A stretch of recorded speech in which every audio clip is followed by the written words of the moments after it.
A paz do Senhor Jesus, meus irmãos, Deus abençoe vocês. É sempre bom estarmos aqui juntos, estudando a palavra do Senhor, e hoje nós temos mais uma parábola do Senhor Jesus. Essa é a quarta parábola, né? Nós já falamos 3 parábolas, todas elas estão em Mateus capítulo 13. E nós começamos com a parábola do semeador, foi a primeira parábola. A segunda parábola é a parábola do trigo e do joio. A terceira parábola é a parábola do grão de mostarda. E hoje nós vamos falar sobre a parábola da farinha e do fermento. Todas essas parábolas estão no nosso canal no YouTube, Missão Lusitana de Portimão. Você se inscreve neste canal e ativa o sininho, assim você vai receber as notificações sempre que nós colocarmos lá novos estudos, novas mensagens. Mas vamos lá na mensagem de hoje, na parábola de hoje, a farinha e o fermento. Evangelho de Mateus, capítulo 13, versículos 33 e 34, diz assim: Jesus lhes falou outra parábola. O reino do céu é comparável ao fermento que uma mulher misturou com 3 medidas de farinha, até ficar tudo fermentado. Jesus falou todas estas coisas às multidões por meio de parábolas, e nada lhes falava sem parábolas. Meus amados irmãos, na primeira parábola do semeador, nós vemos ali que a semente que representa a palavra de Deus, o ensino do Senhor Jesus Cristo, essa semente ela é rejeitada por muitos. Na parábola do trigo e do joio, nós vemos o opositor, o inimigo do Senhor Jesus, inimigo da igreja. Ele está semeando o joio junto do trigo. Ele é o inimigo da igreja. E nós, na parábola do grão de mostarda, nós vemos o maligno no seu caráter exterior, representado pelas aves que pousavam sobre a árvore. Aves na Bíblia é sempre uma representação do inimigo, dos demônios, do maligno. E nesta parábola que nós vamos falar hoje, do fermento e da farinha, Jesus está a falar da corrupção interna que ocorreria na igreja, que aconteceria, que haveria de acontecer, que nós estamos vendo hoje, nos dias de hoje. Muito ensino falso, muito engano e muita mentira sendo introduzido no seio da igreja por falsos mestres, que o próprio Senhor Jesus Cristo disse, a própria Bíblia diz que existiriam nos finais dos tempos. É o que nós estamos vendo hoje. Alguns estudiosos dizem que nesta parábola Jesus prevê o surgimento de um cristianismo meramente professo, apenas exterior e mundano, um cristianismo só de palavras, uma devoção ou uma fé só de palavras, na verdade, Nesta parábola, Jesus mostra a corrupção doutrinária da igreja, a corrupção do ensino bíblico que aconteceria nos últimos dias. É a mistura do que é bom com o que é mal, da santidade com a corrupção.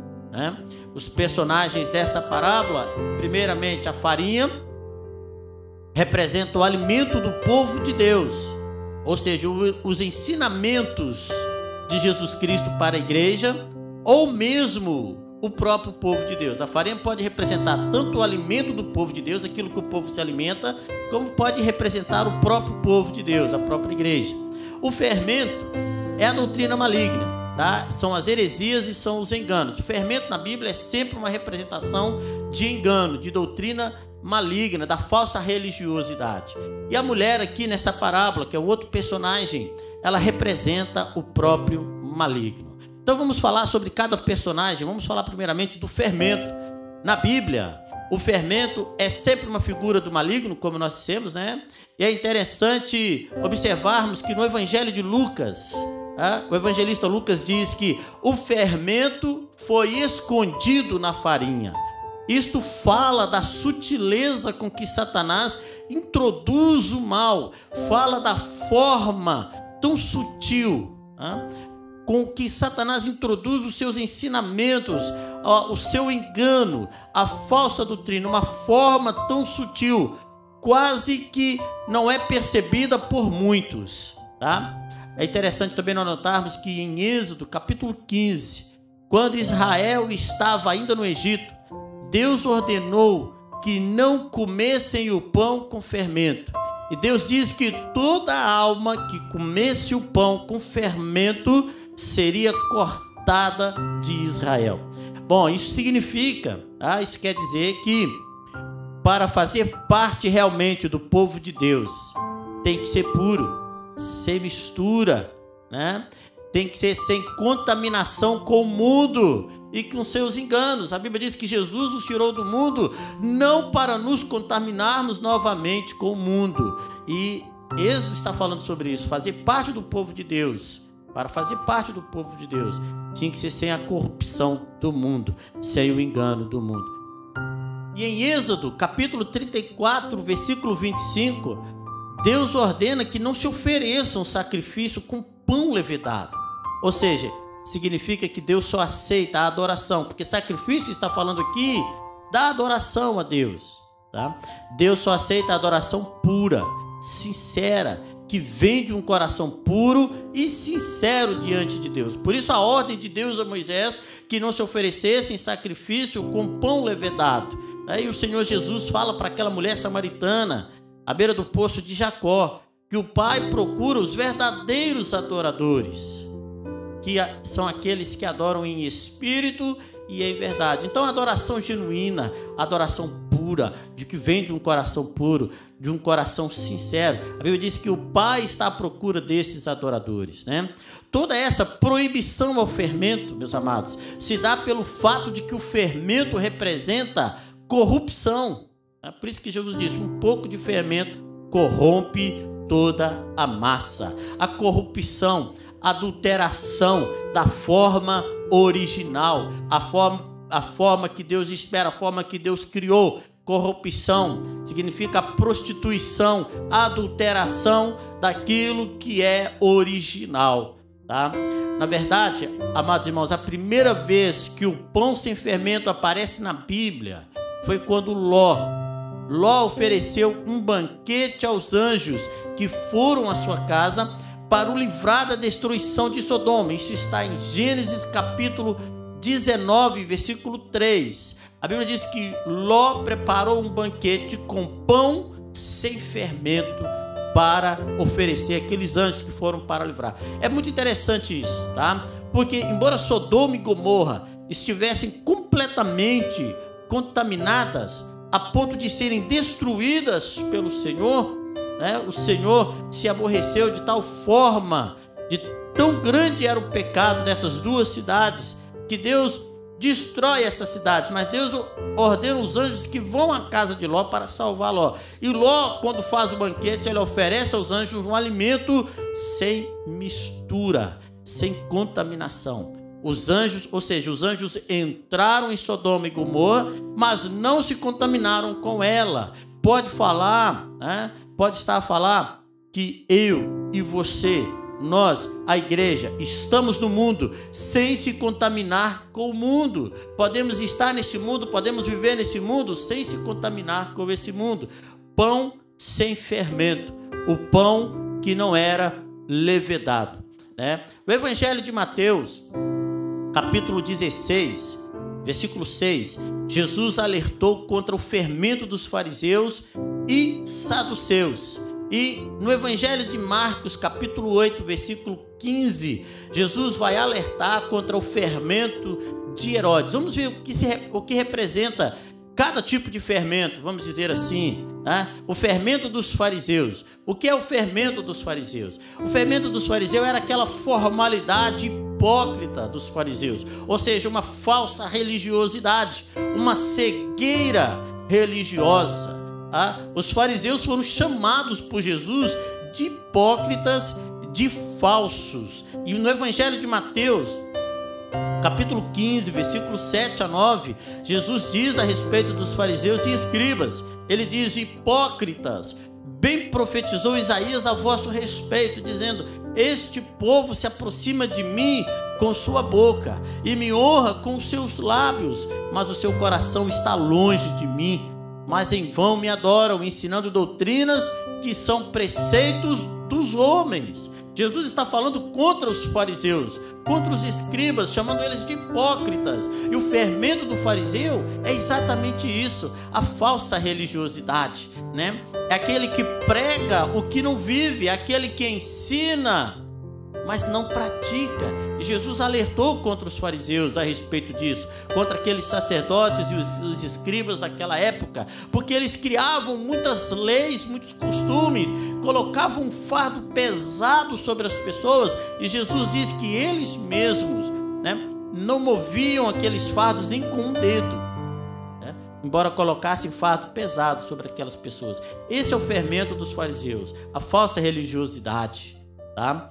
E o fermento dos saduceus. O que é o fermento dos saduceus? Era o ceticismo ou racionalismo. Era uma negação do sobrenatural. Os saduceus, eles não acreditavam em anjos, não acreditavam na ressurreição, não acreditavam no sobrenatural. Fermento dos saduceus é isso, a incredulidade, a indiferença. Muitas pessoas dizem crer, mas não comportam como aquele que crê realmente. Eles se comportam como céticos, como incrédulos, tá? É uma fé professada, mas não praticada. Fermento dos saduceus é aquele, tá? É aquele ensino de que o sobrenatural não existe. Até tentam explicar os milagres de Jesus, tentam explicar o sobrenatural de Deus através de ciência, de coisas, de ensinamentos humanos, de filosofias humanas, porque não creem no sobrenatural do Senhor. Agora, amados irmãos, vamos ver o fermento de Herodes. O que é o fermento de Herodes?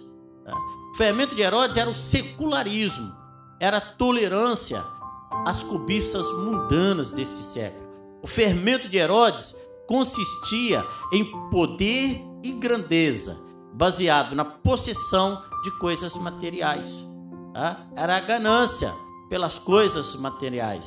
Era o obter, o possuir a qualquer custo. Amavam os bens deste mundo, amavam o dinheiro.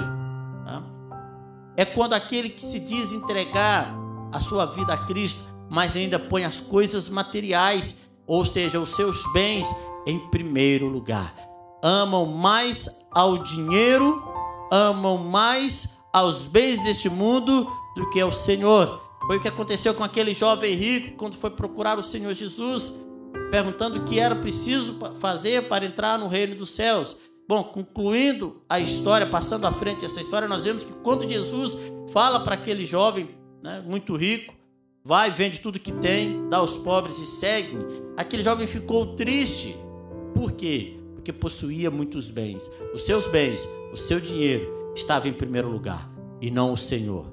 Tá? Amor ao dinheiro em primeiro lugar. Esse é o fermento de Herodes. Paulo, em 1 Coríntios capítulo 5, versículos 6 e 8, tá? Ele define o fermento como a malícia e como a maldade. Está escrito assim: não é bom esse orgulho que vocês têm. Por acaso vocês não sabem que um pouco de fermento leveda a massa toda? Joguem fora o velho fermento, para que vocês sejam nova massa, como de fato já são, sem fermento. Pois também Cristo, nosso Cordeiro Pascual, foi sacrificado. Por isso celebremos a festa, não com velho fermento, nem com fermento do mal e da maldade, mas com o pão sem fermento, o pão da sinceridade e da verdade. Aleluia. A ordem de Paulo é para jogar fora todo o fermento. Preste atenção nisso. Todo o fermento. Se permitir um pouco só de fermento, um pouquinho só, ele vai contaminar toda a massa. Ele vai prejudicar toda a massa. E em Gálatas capítulo 5, versículo 9, Paulo define o fermento como sendo falso ensino, o legalismo que havia se infiltrado na igreja dos Gálatas.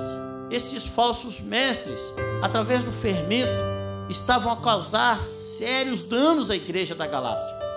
Paulo combateu duramente contra todo tipo de fermento que tentava prejudicar a igreja. Este é o propósito de Satanás ao lançar o seu fermento: destruir o crescimento da igreja. Vamos falar um pouco sobre a farinha.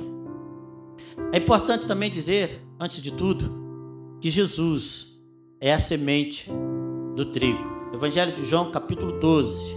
Ele mesmo disse isso: se o grão de trigo não cair na terra e morrer, fica ele só e não produz fruto. Jesus está falando dele mesmo e de sua morte. Pela sua morte, ele conquistou para ele milhões de fiéis e de seguidores em todo o mundo. Era o grão de trigo que caiu, que morreu e que produziu muito fruto. Aleluia. Mas Paulo também em 1 Coríntios capítulo 10, versículo 17, Paulo fala que a igreja do Senhor, a verdadeira igreja, ela é como um só pão. Diz assim: porque nós, sendo muitos, somos um pão e um só corpo, porque todos participamos do mesmo pão.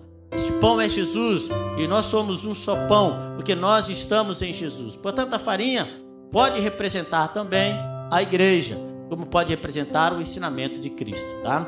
Quando o fermento é misturado à farinha, ele a faz crescer, mas não é o crescimento que o Senhor espera de sua igreja.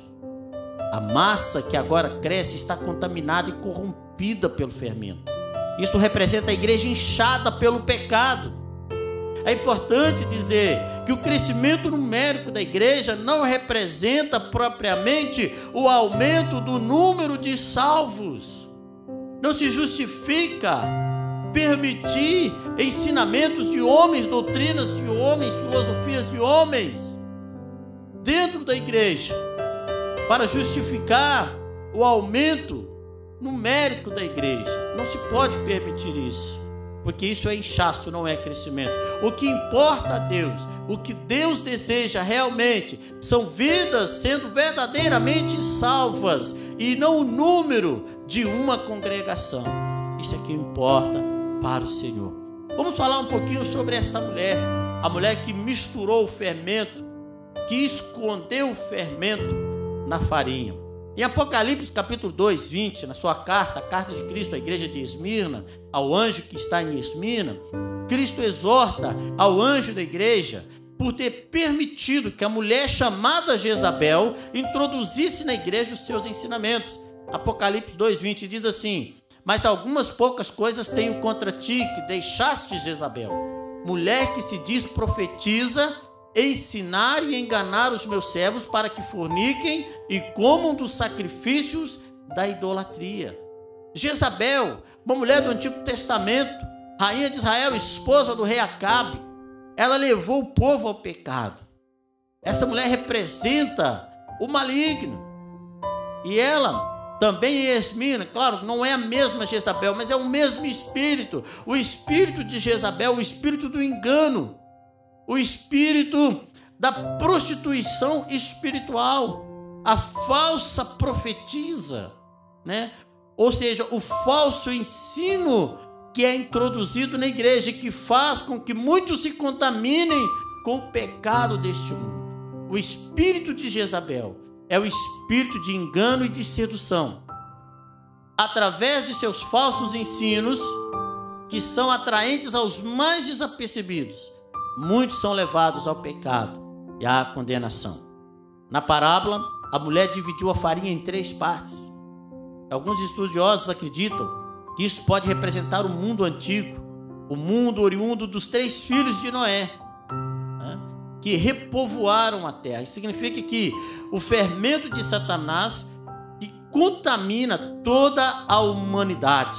Após Noé sair da arca com seus filhos, com sua nora, os seus 3 filhos se espalham pela terra e povoam a terra. Essas 3 medidas de farinha com que a mulher se separa, isso pode significar também Satanás contaminando a humanidade, né, que procede de Noé. Também pode representar isso. Mas também pode representar a contaminação do homem na sua totalidade, ou seja, corpo, alma e espírito. Amados irmãos, eu quero concluir essa parábola tá? Jesus é a verdade. E como tal, não há contaminação, não há mistura. O verdadeiro discípulo, ele rejeita todo ensinamento falso para ouvir somente o seu mestre. Jesus Cristo disse que as suas ovelhas, as verdadeiras ovelhas de Jesus, elas ouvem a sua voz, elas conhecem a sua voz, elas não são enganadas pelo mercenário, disse Jesus. Elas não ouvem um mercenário, elas não vão dar ouvidos ao espírito de Jezabel. As ovelhas de Jesus não dão ouvido aos espíritos de engano, aos espíritos de falso ensino, aos espíritos do falso mestre. Tenha cuidado com a mais pequena porção de fermento, mais sutil e enganoso ensinamento maligno e mundano. O apóstolo Paulo diz que nos últimos dias, muitos, com comichão nos ouvidos, iriam atrás de fábulas, de contos, de ensinos humanos, de filosofias humanas, de engano de homens. Mas o Senhor Jesus Cristo disse: quem tem ouvidos, ouça o que o Espírito diz à igreja. A igreja ouve apenas o que o Espírito diz. A igreja ouve o que o Espírito Santo ministra sobre a sua vida. E ele ministra a palavra do Senhor Jesus. Aleluia. O Senhor Jesus Cristo disse: ele vos ensinará, ele vos guiará em toda a verdade. A igreja precisa ser cheia do Espírito Santo, cheia do verdadeiro ensino, do ensino da verdade. Quero parar por aqui essa parábola. Quero orar com você. Quero orar com você, meu querido irmão, nesta hora. E se você, onde você estiver, se puder parar um pouquinho e orar também comigo nesta hora, faça isso.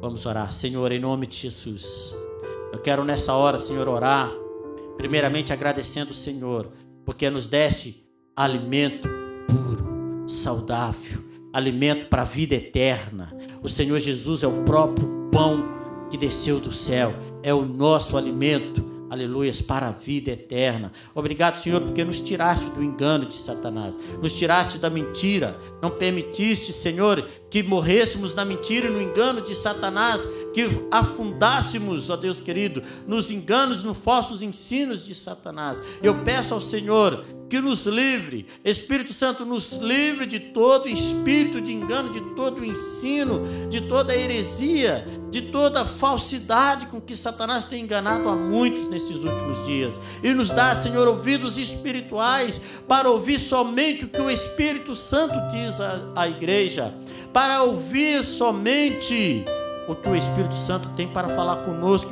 para nos ensinar. Nós rejeitamos todo tipo de engano, todo falso ensino, nós rejeitamos. Senhor, o nosso coração, ele é um campo que pertence somente ao Senhor Jesus, onde só o Senhor pode semear nas nossas vidas, onde só o seu Espírito pode semear nas nossas vidas, ó Pai. Obrigado, Senhor. Obrigado pela tua salvação. Abençoa, Senhor, este meu irmão, esta minha irmã que está ouvindo agora, ó Deus querido, esta parábola, esta oração. Que o Senhor esteja com cada um deles, em nome de Jesus. Amém e amém. Obrigado, meu querido irmão, por estar conosco até agora. E todas as semanas temos uma parábola nova, tá? Se inscreva no nosso canal, Missão Lusitana de Portimão. Ative o sininho, tá? Para você receber as notificações. Que Deus abençoe vocês, em nome de Jesus.